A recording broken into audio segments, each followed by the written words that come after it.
We're diving into a tough but super important topic today. Suicide rates here in the U.S. Yeah. And, you've given us some research that shows something pretty startling.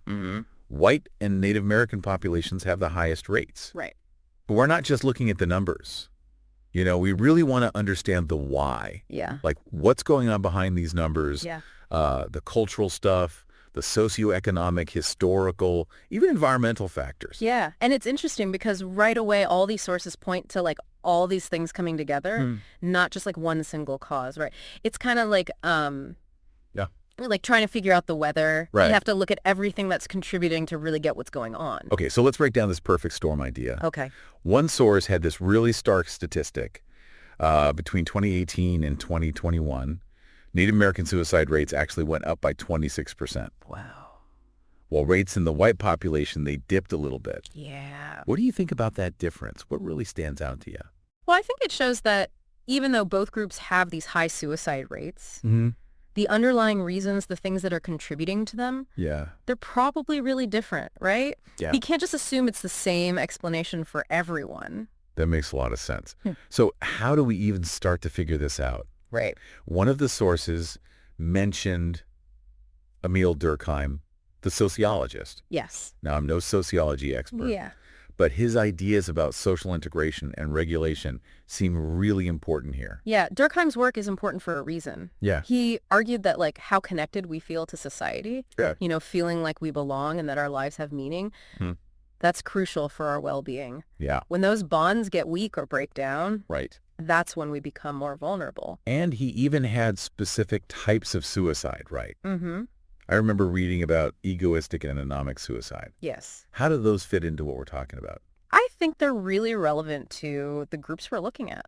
Egoistic suicide is about a lack of integration, Okay. feeling really isolated and detached from social groups and relationships that matter. And then anomic, Yeah. that comes when like society's norms and values break down, so people feel aimless and lose their sense of purpose. So are we saying that both white and Native American communities are experiencing these types of disconnection?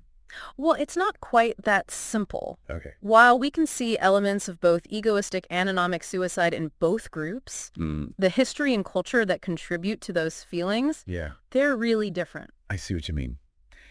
Let's start with some of the shared challenges that these sources talk about. Okay. They mention substance abuse, the stigma around mental health, and the isolation of rural life. Yeah, those are some critical shared vulnerabilities. Right. Imagine a rural community struggling with a bad economy. Jobs disappear.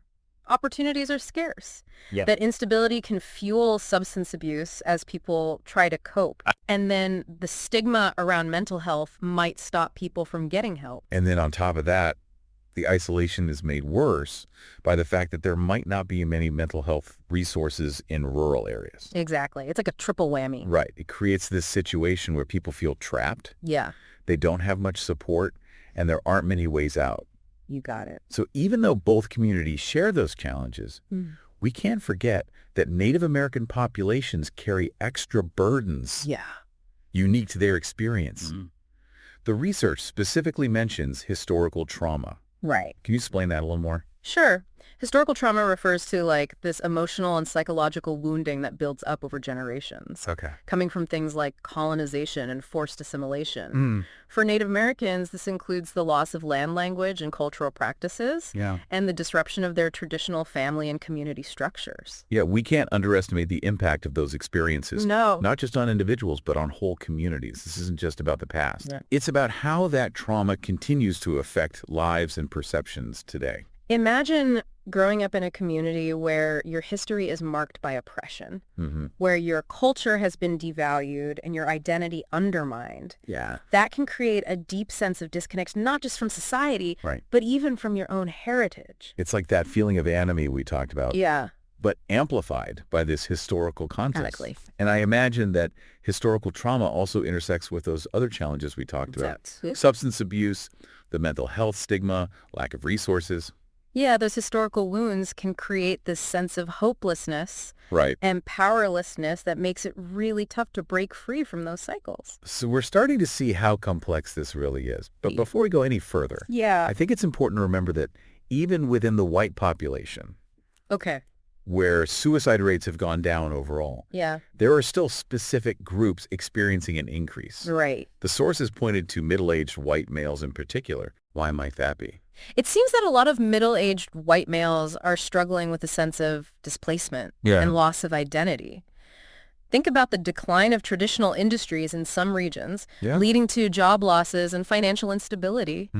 For men whose identity was tied to being a provider, this can be incredibly disorienting. And that feeling of being lost, of not knowing where you fit in anymore, that ties back to Durkheim's concept of anomie, right? Yeah, absolutely. Yeah. It's that breakdown of familiar social and economic structures, leaving people feeling adrift, unsure of their place in the world.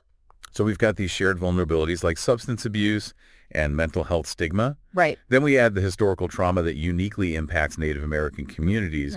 And within the white population, we see specific groups struggling with their own sense of displacement and loss of identity. It's a lot to process. It is.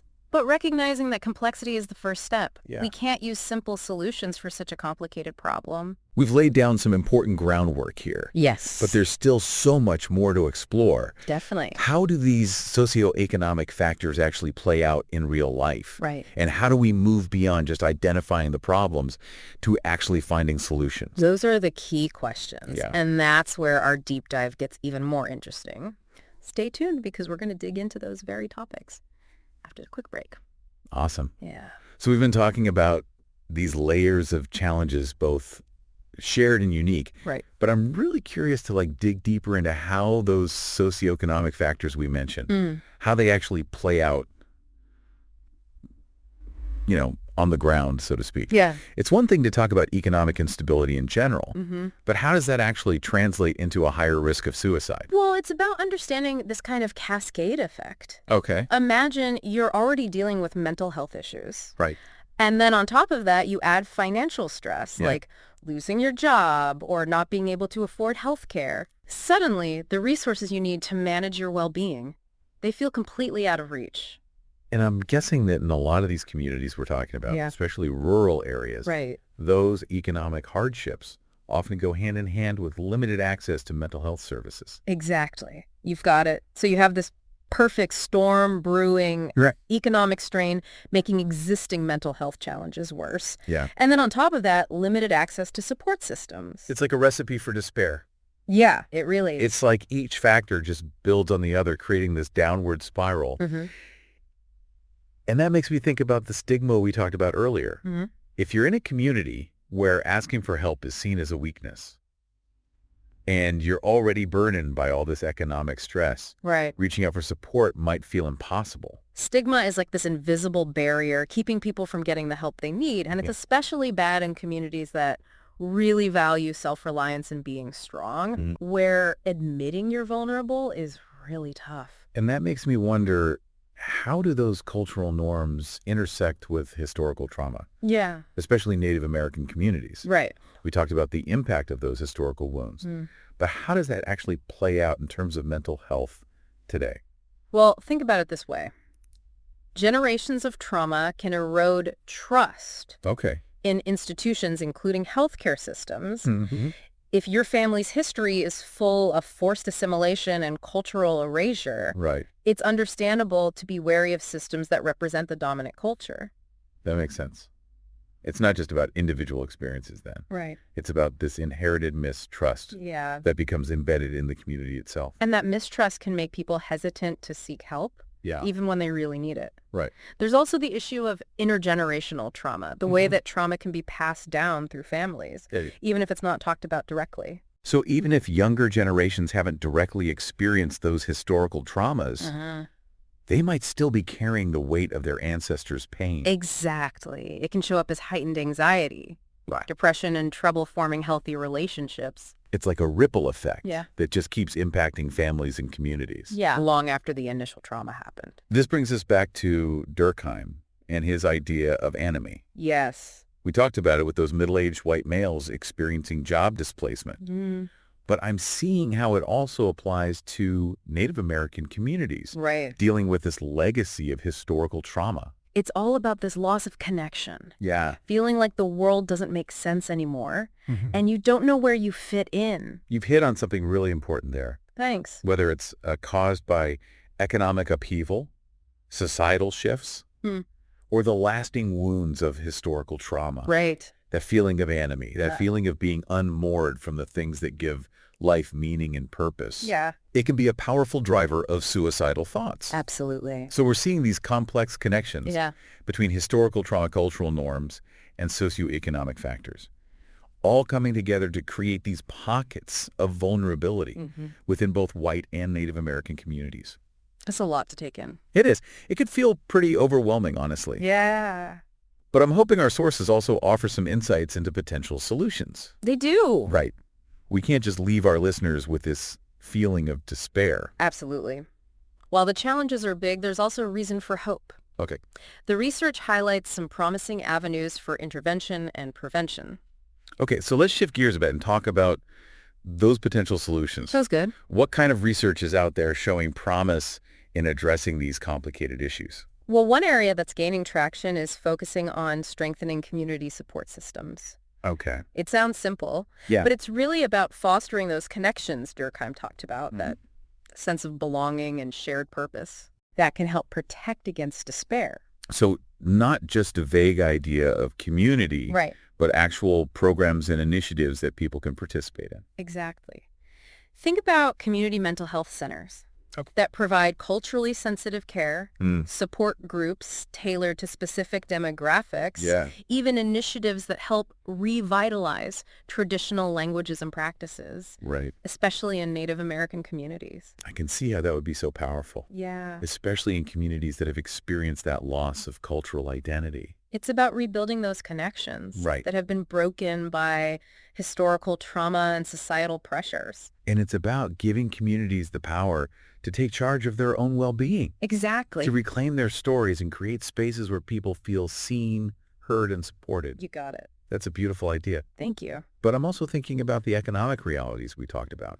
Even with strong community support, if people are struggling to make ends meet, that underlying stress can really damage their mental health. You're absolutely right. Economic stability is a key factor. Yeah. The research consistently shows that financial stress is a major risk factor for suicide. Right. So any approach to prevention has to address those socioeconomic disparities head on. So it's not just about mental health services then. Right. It's about creating opportunities for economic empowerment and financial security. Exactly. Think about job training programs, affordable housing initiatives, Yeah. access to quality childcare. Okay. These are all essential parts of a strong suicide prevention strategy. It's about recognizing that mental health doesn't exist in isolation. Right. It's tied to our economic well-being, our social connections, and our sense of purpose and belonging within our communities. And that leads us to another crucial area of research, Okay. improving access to culturally competent mental health care. We can't just offer generic solutions and expect them to work for everyone. It's about recognizing that different communities have unique needs and experiences, Exactly. and those need to be reflected in how we approach mental health care. For example, therapists working with Native American populations Yeah. need to be aware of the history of trauma and mistrust. They need to understand the cultural nuances that might influence how people express their emotions and how they seek help. So it's not just about having more therapists available. Right. It's about making sure those therapists are equipped to provide care Yeah. that's tailored to the specific needs of the communities they serve. And it's about addressing the systemic barriers Okay. that prevent people from getting care in the first place. Like what kinds of things? Things like transportation and childcare, and taking into account cultural beliefs and practices Right. that might influence how people view mental health and treatment. It seems like we're talking about a multi-pronged approach here. Yes. Tackling the issue from different angles. Right. We're strengthening community support, addressing socioeconomic disparities, Yeah. and ensuring access to culturally sensitive mental health care. It sounds promising, It is. but I have to admit, it all feels very large scale. Okay. What can individuals actually do with all this information? Yeah. How can we as regular people contribute to these solutions? That's a really important question. Yeah. And that's where our personal agency comes in. We might not be able to solve these huge societal issues on our own, Right. but we can make a difference in our own circles. Okay. I'm intrigued. What are some concrete things individuals can do to make a positive impact? One of the most powerful things is challenging the stigma around mental health. Okay. We can start by being open about our own struggles, Mm. creating space for conversations about mental well-being, and encouraging others to seek help when they need it. So it's about making those conversations normal, Exactly. making it okay to talk about mental health without shame or judgment. Right. We can also educate ourselves about the resources available in our communities. Yeah. Support groups, hotlines, mental health providers. Okay. So we can point others in the right direction when they need help. It's like becoming a mental health advocate within our own social circles, Yeah. creating this network of support that can catch people before they fall through the cracks. And remember what Durkheim said about social integration. Yeah. We can all contribute to that by fostering a sense of belonging, Right. volunteer at a local organization, check in on your neighbors, be present and supportive in the lives of those around you. Those everyday acts of kindness and connection, Mm-hmm. they might seem small, They might. but they can create this ripple effect, Yeah. making a more empathetic and supportive environment for everyone. Exactly. And if we each commit to doing our part, Yeah. we can collectively make a change Mm-hmm. and create a world where asking for help is seen as a sign of strength, I love that. not weakness. We've been talking about these big solutions, Yeah. strengthening communities, addressing those economic disparities, improving access to mental health care. Right. It's all super important. Yeah. But I keep thinking, what can we do as individuals? Right. Besides, voting for policies that support these solutions? Right. Are there things we can do, like in our everyday lives, to actually make a difference? Well, I think it's important to remember that even with these huge challenges, Mm. our individual actions can have a real impact, like a ripple effect. Okay. Think about the stigma around mental health. Yeah. We can all play a part in breaking that down in our own circles. So not just waiting for systems to change, Right. but actively changing the conversation around us. Exactly. Imagine if we all felt comfortable talking openly about mental health, checking in on our friends and family, offering support without judgment. Right. That shift in attitude can be incredibly powerful. It's like creating those safety nets that Durkheim talked about. Yeah. But on a more personal level, Uh-huh. we become those points of connection that can help someone feel seen and supported. And it doesn't have to be these grand gestures. Sometimes the smallest actions can make the biggest difference. Like what? Just listening without judgment, Yeah. offering words of encouragement, or sharing resources that you found helpful. Right. Those things can make a world of difference to someone who's struggling. That makes me think about something you mentioned earlier, Mm-hmm. educating ourselves about the resources that are available in our communities. Yeah, that's key. It's one thing to be supportive, Right. but knowing where to direct someone for professional help is also crucial. Absolutely. Familiarize yourself with local hotlines, Oh, okay. support groups, mental health providers. Yeah. That knowledge can be so valuable if someone you know needs help. Right. And don't underestimate the power of just being there for someone, Yeah. letting them know they're not alone. It's like that saying, a burden shared is a burden halved. Exactly. Just having someone to talk to can really help with that sense of isolation and hopelessness. And here's something interesting to think about. We've talked about anomie as this breakdown of social norms. Right. But what if we could create new norms Yeah. where it's not only okay, but encouraged to talk openly about mental health and to seek help? I love that idea. Yeah. Instead of, perpetuating the stigma, Right. we could actively dismantle it by normalizing those conversations. And that's how individual actions can lead to bigger social change. When we're open about our own vulnerabilities and show compassion, it can inspire others to do the same. Wow, we've covered so much in this deep dive. We have. It's been a journey through some pretty heavy topics. Yeah, But I'm honestly leaving with a sense of hope. that's good. We explored the complexities of suicide. Uh-huh. We acknowledged the unique challenges faced by different communities. Right. And we uncovered a lot of potential solutions, both systemic and individual. And it all comes back to understanding as we've peeled back the layers of this issue. I hope you've gained a deeper understanding of how social, economic, historical, and cultural forces all contribute to suicide. Absolutely. Yeah. And for me, the biggest takeaway is that suicide is not inevitable. Yeah, that's so important. By understanding the factors at play, Right. we can intervene, we can support, we can create a world where everyone feels valued and connected. Here's one final thought to leave you with. Okay. If we could strengthen social bonds and instill a sense of purpose in our communities, How might that impact not just suicide rates, but our overall well-being as a society? It's a powerful question to consider. It is. Because ultimately, this isn't just about preventing tragedy. Right. It's about building a world where everyone can thrive.